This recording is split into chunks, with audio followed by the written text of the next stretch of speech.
दोस्तों, modern day cricket की हम बातें कर रहे होते हैं।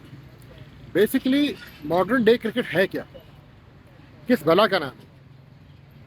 हाफ चांसेस अगर आप अवेल नहीं करेंगे ना, तो आप मॉडर्न डे क्रिकेट के मैार पे पूरा नहीं उतर सकते। क्रिकेट इसी का ही नाम है। T20 क्रिकेट वर्ल्ड कप 2024 का जो फाइनल मैच है, हम सब ने देखा। उसमें इंडिया की बैटिंग या बॉलिंग ने मेन जीत में अहम किरदार अदा नहीं किया था, ये सबको पता है। असल किरदार उनकी फील्डिंग ने किया था, स्टनिंग कैचेस ने किया था।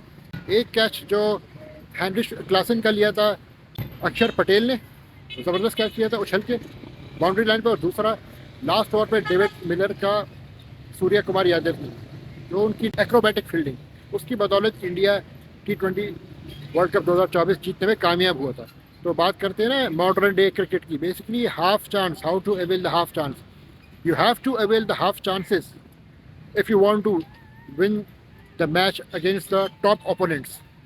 अगर आप हाफ चांसेस अवेल नहीं करेंगे तो आप टॉप ओपोनेंट्स के अगेंस्ट मैचेस इतनी आसानी से नहीं जीत सकते। आपको कॉम्पिटिटिव क्रिकेट खेलनी होगी, उसके लिए आपको हाफ चांसेस ही अवेल करने होंगे।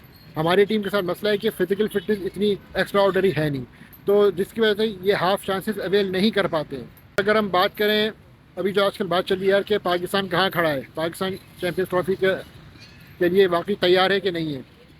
स्टेडियम से तैयार हो गए, लेकिन टीम क्या तैयार है? जो न्यूजीलैंड के अगेंस्ट पहला मैच हुआ, उससे बहुत सारी चीज़ें खुलकर सामने आ गई हैं। एशियन ट्रैक्स में ऑब्वियसली आपको स्पिनर्स की ज़रूरत पड़ती है। या तो हम तो कहते ना कि जी के म्याना रवि भी कोई चीज़ होती है। नबी करीम सल्लल्लाहु अलैहि वसल्लम की हदीस है कि हर चीज़ में म्याना रवि इख्तियार करो। ये बात अगर हमारे क्रिकेट बोर्ड के मैनेजमेंट को समझ में आ जाए तो क्या ही बात है। जब हम स्पिन ट्रैक बनाते हैं, या तो हम स्पिन ट्रैक बना देंगे अगली टीम को टैकल करने के लिए, हम स्पिनर्स डाल देंगे, फास्ट बॉलर को तो रखेंगे नहीं। ऐसा लगेगा कि फास्ट बॉलर की कभी कोई ज़रूरत ही नहीं थी। या तो हम बिल्कुल स्पिनर से बॉलिंग कराएंगे, या तो हम फास्ट बॉलिंग भी जब इनिसार करने पर आएंगे तो फास्ट बॉलिंग पर ही इनिसार करेंगे। जब सबको पता है कि एशियन ट्रैक्स में स्पिनर ज़्यादा इफेक्टिव होते हैं। न्यूजीलैंड की टीम 3-3 4-4 स्पिनर्स के साथ मैदान में उतर रही है, लेकिन हमारे यहाँ सिर्फ एक रेगुलर स्पिनर है, वो है अबरार। उसके अलावा हमने कोई रेगुलर स्पिनर रखा ही नहीं है। Salman Ali Agha part time off spinner, Khushdil Shah part time off spinner. देखिए, पार्ट टाइम ऑफ स्पिनर या पार्ट टाइमर से काम नहीं चलेगा। हमें स्पेशलिस्ट चाहिए। हमें कम से कम इन ट्रैक्स में 2 स्पेशलिस्ट स्पिनर चाहिए, जैसा कि मैंने पहले भी कहा था।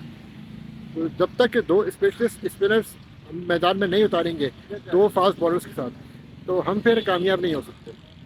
हम फिर मिडिल में विकेटें नहीं ले पाएंगे, क्योंकि इसके लिए ज़रूरी है कि हम या तो अबरार के साथ साजिद खान को लेते या फिर सुफियान मुकीम को लेते। लेकिन हमने ऑलराउंडर्स पर ही जो है इन्हिसार किया हुआ है। 2 बैटिंग ऑलराउंडर्स हमारे पास, स्पिन बॉलिंग ऑलराउंडर्स चलें सलमान अली आगा की सूरत में और खुशदिल शाह की सूरत में। लेकिन पार्ट टाइमर्स फिर पार्ट टाइमर्स होते हैं, वो सिर्फ कंटेन नहीं कर पाते, विकेट टेकिंग उनका काम नहीं होता। तो हम जब अभी हमने देखा नसीम शाह की बॉलिंग बिल्कुल ऑफ कलर हमें नज़र आई। तो इस वक्त मैं ये समझता हूँ कि 2 स्पिनर हमें रखने चाहिए थे, क्योंकि ऑस्ट्रेलिया और साउथ अफ्रीका में कंडीशन मुख्तलिफ होती है। वहाँ पे उनकी पिचेस फास्ट बॉलिंग को हेल्प देती है, यहाँ पे स्पिनर्स को हेल्प देगी। क्योंकि मैंने पहले ही कहा था कि 300 का जो टारगेट है वो डिफेंडेबल नहीं हो सकता। यानी कि 300 भी अगर आप देंगे तो आप मैच हार जाएंगे। आपने कल मैच देखा साउथ अफ्रीका न्यूजीलैंड का। साउथ अफ्रीका की ए टीम आई हुई है, 7 से 8 मेन प्लेयर्स इनके नहीं खेल रहे हैं, उसके बावजूद ये टीम 304 रन 305 का टारगेट दे रही है। उसके बावजूद उनके ओपनर मैथ्यू बेट्सकी ने डेब्यू में 150 रन मारे, जो कि एक रिकॉर्ड टाइम किया। लेकिन उसके बावजूद भी साउथ अफ्रीका हार गया। उसकी वजह उनकी फील्डिंग भी थी। वो भी मैंने कल जब आप पूरा मैच देखेंगे तो आपको अंदाज़ा हो जाएगा। उन्होंने 2 कैचेस भी ड्रॉप किए। वही बात है ना कि कैचेस विन मैचेस। जब आप कैचेस नहीं लेंगे तो आप मैच पे नहीं जीत सकते।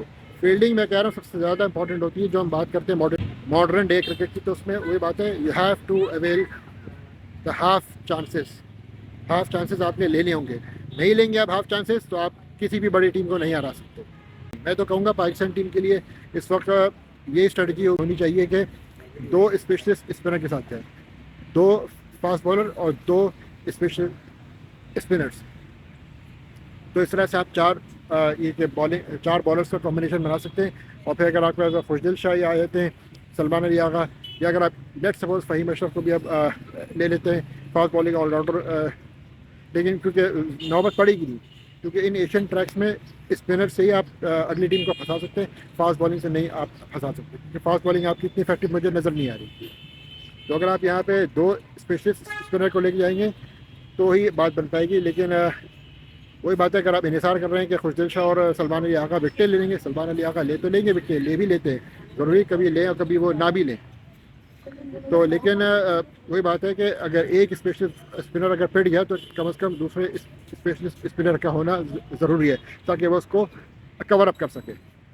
तो ये स्ट्रेटजी समझ में आती है। लेकिन अगर फिर आप 3 फास्ट बॉलर्स और 1 रेगुलर स्पिनर के साथ जाएंगे तो फिर मुझे मुश्किल नज़र आ रहा है।